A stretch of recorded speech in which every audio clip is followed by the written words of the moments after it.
Pourquoi l'être humain a-t-il été créé? Une quête paisible du sens. Imagine un être humain. Chaque matin, il se réveille, regarde l'heure, se prépare, part travailler, rentre fatigué, puis recommence le même jour. Les jours passent, les mois passent, les années passent, et dans un moment de silence, un moment où il est seul, loin du bruit, loin des écrans, il se pose une question simple, mais profondément troublante. Pourquoi est-ce que je vis? Pourquoi suis-je ici? Ma vie a-t-elle un sens? Ou suis-je simplement de passage? Cette question n'est ni une faiblesse, ni du pessimisme, ni une fuite de la réalité. C'est au contraire la question la plus honnête qu'un être humain puisse se poser. Beaucoup de personnes pensent que le bonheur se trouve dans l'argent, dans la réussite ou dans la célébrité. Mais la réalité est différente. Il existe des gens qui possèdent tout, et pourtant, ils ne ressentent aucune paix intérieure. Ils sourient devant les autres, mais à l'intérieur, ils sont épuisés. Il y a un vide, invisible aux yeux, mais bien présent dans le cœur. Un vide que ni un téléphone, ni un voyage, ni un plaisir passager ne peut combler, car le cœur humain n'a pas été créé pour se satisfaire uniquement de matière, mais pour chercher du sens. La vie matérielle offre des moyens, mais elle n'offre pas de finalité. Nous échouons, nous recommençons. Mais une question demeure. Et après, est-ce vraiment tout? L'être humain a-t-il été créé uniquement pour travailler, se fatiguer, puis mourir et disparaître? Cette question ne peut pas être ignorée éternellement. Lorsque l'être humain commence à se poser ces questions, il ressent parfois de la peur, car la vérité n'est pas toujours confortable. Mais fuir ne change rien à la réalité. Les grandes questions habitent le cœur de chaque être humain. Qui m'a créé? Pourquoi ai-je été créé? Ma vie a-t-elle un but? La mort a-t-elle un sens? Y aura-t-il une justice?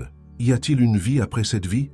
Ces questions ne sont pas posées par les faibles, mais par ceux qui cherchent sincèrement. L'islam ne vient pas effrayer l'être humain. Il ne vient pas l'écraser. Il ne vient pas faire taire son intelligence. Au contraire, il lui parle avec calme. Il lui dit « Tay, Tu n'es pas un hasard. Ton existence n'est pas absurde. Ta vie a une valeur, et tes actes ont un sens. Dieu a créé l'être humain. Il l'a honoré. Il lui a donné la raison et la liberté de choisir. Il ne l'a ni contraint, ni abandonné. Dans l'islam, Dieu n'est pas une idée vague, ni une force inconnue. Dieu est le créateur de l'univers, celui qui sait tout, celui qui est miséricordieux envers ses créatures, celui qui agit avec sagesse. Il connaît ta faiblesse, il connaît tes peurs, il connaît ce que ton cœur cache.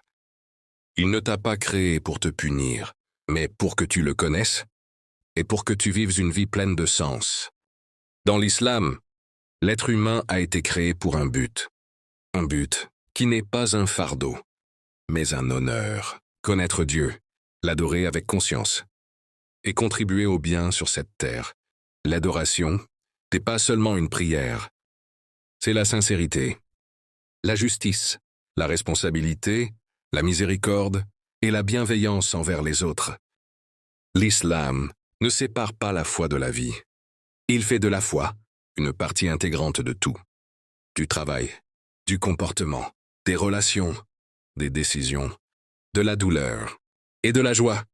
Lorsque l'être humain comprend d'où il vient, pourquoi il est ici, et où il va, son cœur s'apaise. Car l'angoisse naît de la confusion, et la paix naît de la clarté.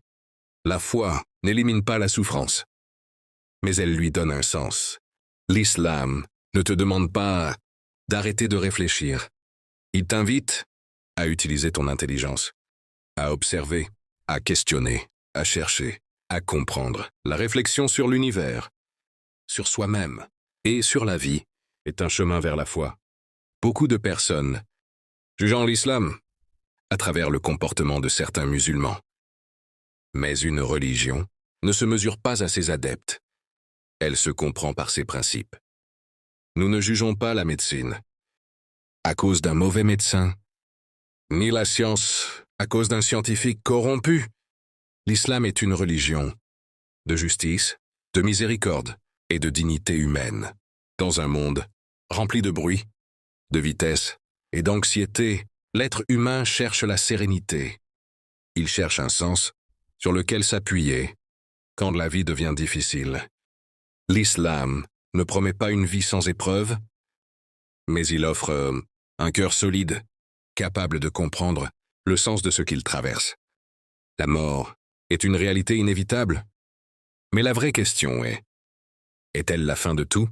Dans l'islam, la mort n'est pas une disparition, mais un passage.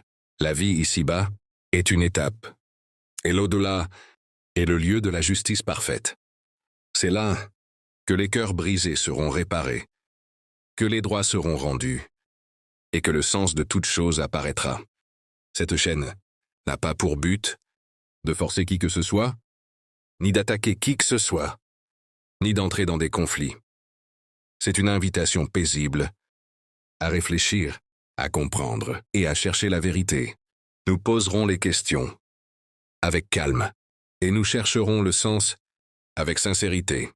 Si tu es en quête de vérité, tu n'es pas seul. Et si tu ressens au fond de toi une question qui ne trouve pas encore de réponse, alors tu es déjà sur le chemin. Ceci n'est que le début.